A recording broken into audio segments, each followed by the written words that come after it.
Hey guys, what's up, welcome back to my YouTube channel जिसका नाम है Rama's law classes. My name is Satyam Shukla.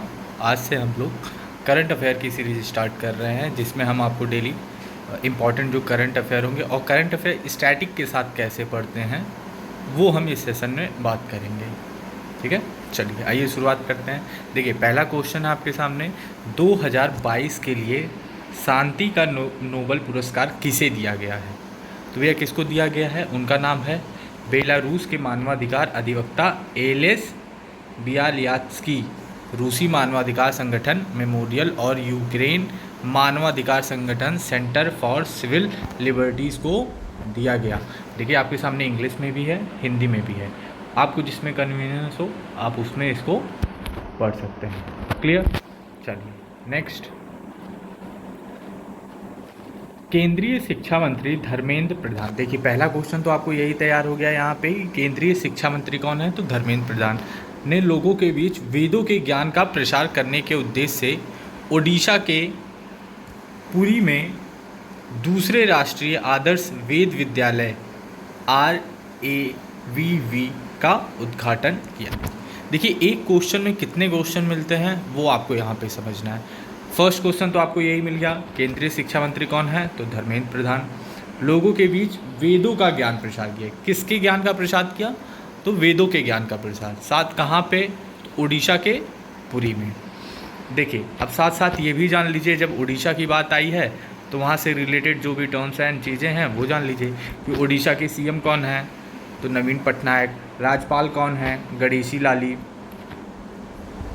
Similipal tiger reserve है वहाँ पे, सतकोसिया टाइगर रिजर्व है, भितरकनिका मैग्रोव है वहाँ पे, एंड नलबाना पक्षी भी वहीं पे है। साथ साथ में टिकरपाड़ा वन्यजीव, चिल्का वन्यजीव, सुनबेड़ा वन्यजीव। देखिए, एक क्वेश्चन में आपको कितने क्वेश्चन तैयार हो गए हैं आपको यहाँ पे दिख रहा है। चलिए आगे बढ़ें, जस्ट अ सेकेंड। चल,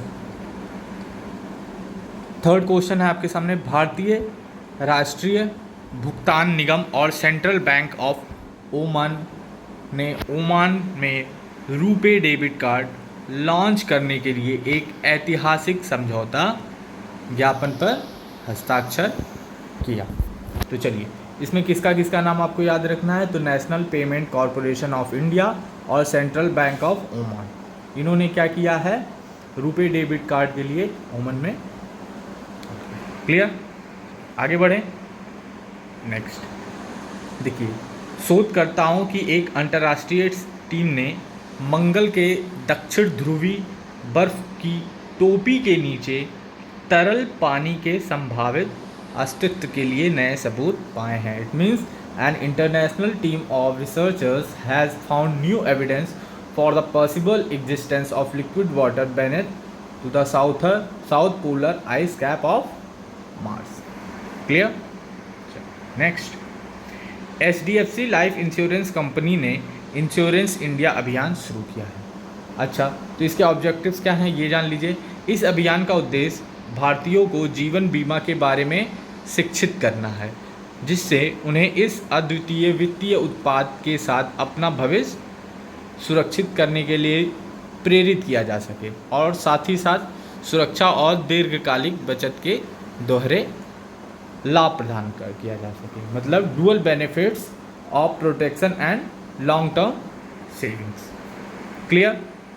नेक्स्ट, केंद्र ने पॉपुलर फ्रंट ऑफ इंडिया और उससे जुड़े संगठनों पर लगाए गए 5 साल के प्रतिबंध की समीक्षा के लिए दिल्ली उच्च न्यायालय के न्यायमूर्ति दिनेश कुमार शर्मा को न्यायाधिकरण का पीठासीन अधिकारी नियुक्त किया गया है। क्लियर? चलिए, इसमें क्या ध्यान रखने की बात है कि भैया कौन अपॉइंट हुआ है, कहाँ अपॉइंट हुआ है और कैसे अपॉइंट हुआ है। नेक्स्ट, गुजरात सरकार ने गांधीनगर में उद्योगों को सहायता के लिए आत्मनिर्भर गुजरात योजना की घोषणा की। पहले ये जान लीजिए किस चीज़ की उन्होंने घोषणा की है? तो भैया आत्मनिर्भर गुजरात योजना कहाँ पे की है? गांधीनगर। नेक्स्ट, अनुभवी भारतीय हॉकी टीम के गोलकीपर PR श्रीजेश और सविता पुनिया ने पुरुष और महिला दोनों वर्गों में FIH goalkeeper of the year का पुरस्कार जीता है। क्लियर? चलिए नेक्स्ट।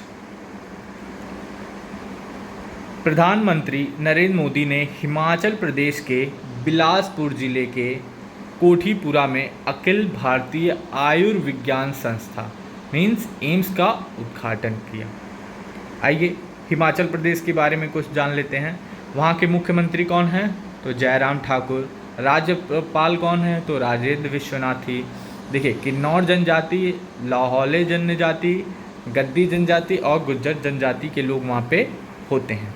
साथ ही साथ वहाँ भाई साहब संकट मोचन मंदिर है, तारा देवी मंदिर है, ग्रेट हिमालयन नेशनल पार्क है, पिन वैली है, सिंबल बारा राष्ट्रीय है, इंदर किला है। क्लियर? चलो आगे बढ़ते हैं।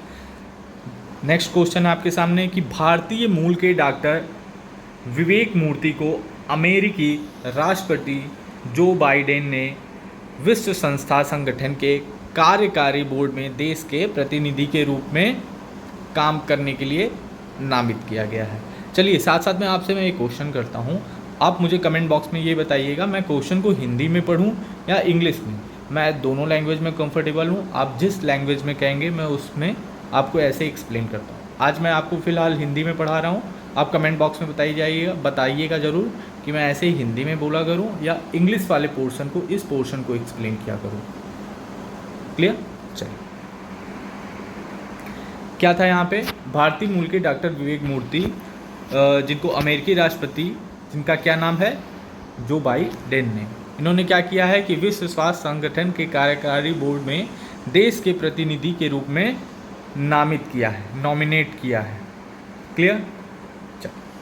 विश्व संस्था संगठन मतलब वर्ल्ड हेल्थ ऑर्गेनाइजेशन, हेडक्वार्टर कहाँ है? Geneva, Switzerland. कब फाउंड हुआ था? तो 7 अप्रैल 1948 मीन 7 अप्रैल 1948। डायरेक्टर जनरल कौन है? तो टेड्रोस। क्लियर? चलिए यूनेस्को की विश्व धरोहर स्थल के रूप में वर्गीकृत तमिलनाडु शहर ममल्लापुरम ने विदेशी आगंतुकों की संख्या में ताजमहल को पछाड़ दिया। मतलब ताजमहल पहले आगे था, अब भाई साहब पीछे हो गए। देखिए रिपोर्ट के अनुसार 2021 और 22 में चेन्नई से करीब 60 किलोमीटर दूर स्थित मामल्लपुरम में 1,44,984 विदेशी पर्यटक आए थे। क्लियर? नेक्स्ट, भारत निर्वाचन आयोग ने रेडियो की मदद से देश भर के मतदाताओं से जुड़ने के लिए 1 साल का मतदाता जागरूकता कार्यक्रम किस नाम से स्टार्ट किया है? तो मतदाता जंक्शन। देखिए इसमें क्या क्या कहाँ पे स्टार्ट किया है और किस चीज़ का कार्यक्रम? तो रेडियो पे और मतदाता जंक्शन के नाम से। क्लियर? भारतीय रिजर्व बैंक के गवर्नर कौन है भैया? शशिकांत दास ने बैंक की उन्नत पर्यवेक्षी निगरानी प्रणाली दक्ष नामक एक नई सुपर टेक की शुरुआत की है। क्लियर? आइए दक्ष क्या है? तो दक्ष एक वेब आधारित end to end workflow application है जिसके माध्यम से RBI अनुपालन आवश्यकताओं की निगरानी करेगा। आइए इसके बारे में थोड़ा सा जानते हैं कि इसका हेडक्वार्टर कहाँ है? मुंबई में, मतलब महाराष्ट्र में। कब ये इस्टेब्लिश हुआ था? तो 1 अप्रैल 1935। किस एक्ट से हुआ था? तो 1934। चलिए हिल्टन यंग कमीशन के द्वारा हुआ था। फर्स्ट गवर्नर थे सर ओसबोर्न स्मिथ। फर्स्ट राज्यपाल कौन थे? तो चिंतामन द्वारकनाथ देशमुख। क्लियर? अभी के राज्यपाल कौन हैं उनके? तो शक्तिकांत दास जी। क्लियर? आइए आज के आखिरी सवाल पे हम लोग चलते हैं, फिर उसके बाद आप कमेंट बॉक्स में बताइएगा ये सेशन आपको कैसा लगा और हम इसको कंटिन्यू करें या इसमें कुछ चेंजेस करें। क्लियर? भारतीय वायुसेना दिवस हर साल कब मनाया जाता है? तो 8 अक्टूबर को, अभी 8 अक्टूबर को भारतीय वायुसेना दिवस मनाया जाता है। और इस वर्ष इस दिन की 90 मतलब 90वीं वर्षगांठ थी, 90वीं, जिसको इंग्लिश में बोलते हैं 90। भारतीय वायुसेना की स्थापना 8 अक्टूबर 1932 को हुई थी। भारतीय वायुसेना के कर्मियों के लिए नई डिजिटली छलावरण मतलब डिजिटली कैमोफ्लेज लड़ाकू वर्दी का अनावरण किया गया है, मतलब यूनिफॉर्म उनके लिए बनाया गया। अब देखिए ये कब फाउंड हुआ था, तो 8 अक्टूबर 1932, हेडक्वार्टर न्यू दिल्ली। वायुसेना प्रमुख कौन है, तो एयर चीफ मार्शल विवेक राम चौधरी जी। क्लियर, चल, थैंक यू सो मच।